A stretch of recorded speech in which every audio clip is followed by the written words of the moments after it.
อนนี้มาฮอดวัดล่องคุณมาลงขึ้นแล้วสถานที่ก็มาฮอดเป็นที่ฮอดเลยเนาะแต่ว่าเคยมาหลายเทื่อละแต่เทื่อนี้สิบ่เข้าไปในยืนเบิ่งข้างนอก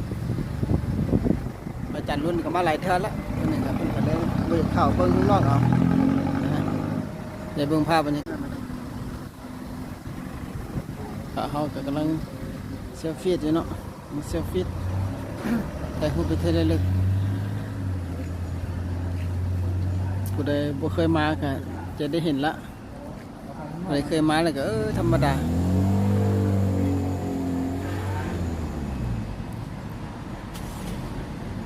งามดีเนาะญาติโยมผู้ใดอยากมาได้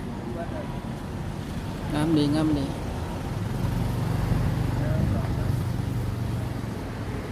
เห็นมือกล้องมาได้มั้ยงามดี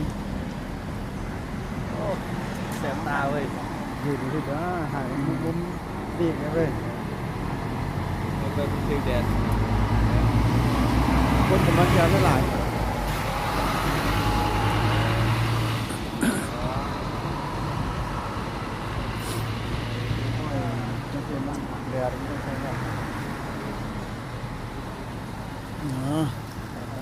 มาเบิ่งทางนี้บัดประมาณนี้แหละเนาะ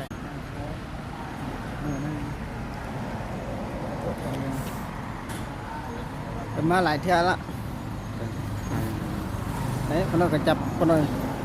ยได้คนที่ไทยคนน้อยก็จับคนน้อยเนี่ยยิงกับประตูนี่แสงมันสะท้อนได้มันก็บ่เห็นเลยเนี่ย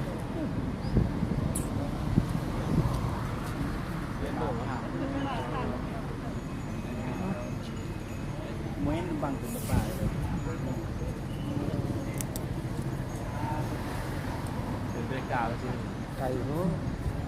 ชั่วโมงไปชั่วโมงนะครับไป11 โมง28วันรุ่นต้นไม่นอนเอาไว้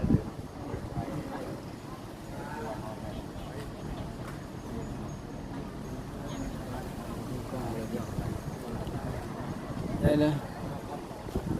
ร้อยติดกันไหม3 นาทีจากรัศมีก็มาหลายเท่าแล้วมาหลายเท่า3-4 เท่าแล้วนี่ก็อยู่เนาะคนมันก็หลายแน่เป็นนักท่องเที่ยวแน่มาต่างประเทศก็หลายสลายมีต่างประเทศเขาเข้ามาหลายเพราะเขามาเบิ่งศิลปะลวดลายเขาก็บ่เคยเห็นอีกผู้บุคคลเข้ามาแล้วก็จะมาอีกก็มีศิลปะลวดลาย